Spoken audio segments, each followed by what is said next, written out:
Hello, so this is my presentation for research. So what I wanted to do was to research the idea of research. So I set a survey for all of our year 12 and 13 students to find out what they thought research actually was. Here's some of their ideas. Nothing majorly surprising there. Nice mixture of finding something. For some people this is just online, other people talk about books, but generally gathering, searching for information. And I'm pleased to say that the majority of our students feel that they have developed their research skills, both over their GCSE courses and their IB courses as well. So people do feel that they're improving their research. I asked them about which subjects they feel they're improving research in the most. And the most popular by far is the individuals and society topic. In particular, global perspectives and global politics came up several times. So well done to Mr. Doherty for supporting those there. But I think we can see where those are, and you can probably understand the reasons why these subjects tend to be highlighting research skills more. And again, I think you might not find this too surprising either, but maybe a bit sad. So I asked them, if you're going to research, what are you going to use? And by far, of course, the most common thing people use for research today is the internet. But quite sad was to see that public libraries are very low, but our own school library is the lowest of all on there in terms of a place that people use, with only, I think, one student even mentioning the school library. So yeah, a bit of an issue there, something worth thinking about. I then asked them, if you are using the internet, so what part of the internet are you using? What aspect of the internet are you using? So that's the rundown. And I think you might be surprised. You might be able to guess that the orange block there is, drum roll, YouTube is far and away the most popular source for research in our school. Trailing behind, we've got Britannica Schools, interestingly slightly more popular than Wikipedia and various other sources there as well. But YouTube stands out, and I'll come back to YouTube in a moment. I did ask students about how did they feel about their ability to select sources of information. Generally, people seem to be reasonably confident, but not highly skilled.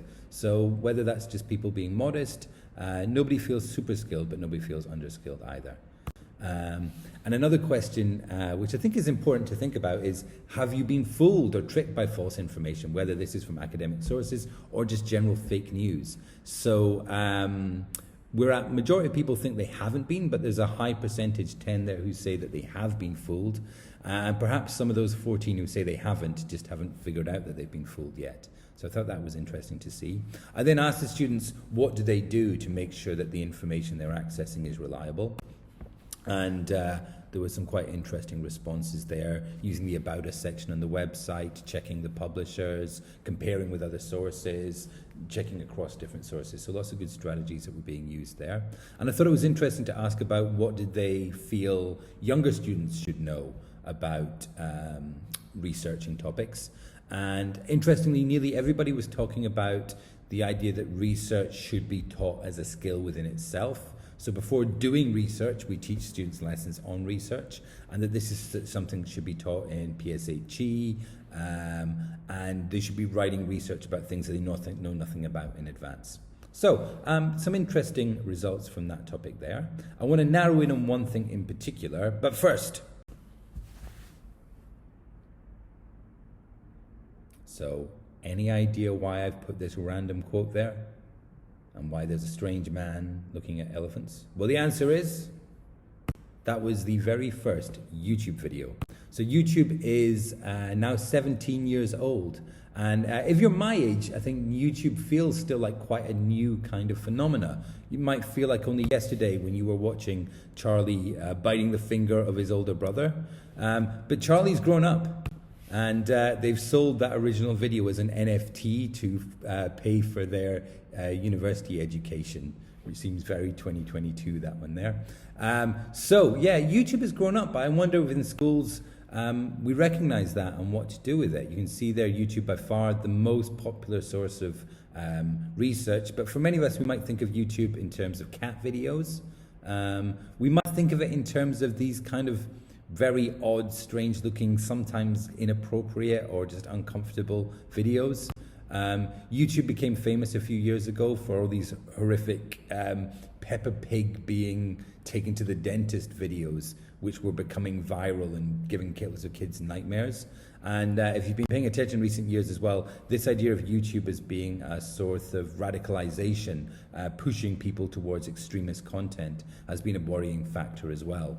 And I think for all these reasons, it's been understandable that many schools, including our own, have blocked YouTube from their internet use within school. However, we also know that YouTube is a source of some great educational content, although unfortunately in the case of BBC Teach, some of that educational content is not available worldwide, which is really frustrating, though thankfully there are many other good sources of educational content on YouTube that you can see there. I recommend Kurzgesagt in particular. So I wanted to ask the students a bit more about YouTube as a research tool. So I made up a Padlet and got some interesting responses. First question, why is it so popular? Nothing very surprising, but I think Leonie captured it nicely there. Primary researchers, he's a visual learner, it's interactive. I think that's all good. And I think this idea of familiarity and ease, the fact that everybody knows where YouTube is, they know how to get on there, they know how it works. Whereas if we're directing any other video content, people might not be as comfortable with it. I asked them if they had any special tricks or techniques. One thing that I think is interesting is that with online research in general in the past 10, 15 years or so, one issue with that has obviously been cutting and pasting, people going to a website and copying the text over. One thing YouTube actually makes great is it brings back that skill of note-taking, because you put whatever video you're watching on, you get your bit of paper in front of you, and you write your notes down. So it was nice to see Leonie there talking about how he watches the video, takes notes by hand, and pauses at different points. I asked them about how could teachers make better use of it. And I think there was some suggestions of teachers finding the best videos, because students often find videos that are too long, or videos that are not specific, or videos that are irrelevant. In particular, again, Leonie highlighting again, Mr. Doherty, you come out very well here. Teachers, as well as selecting videos, also creating comprehension questions to go along with the videos, so that the watching of the video is active learning and not just passively watching. Although you could, of course, do the active learning via note-taking as well. Leonie recommended a few good videos there. You can pause if you want to make a note of any of those. I asked about any other comments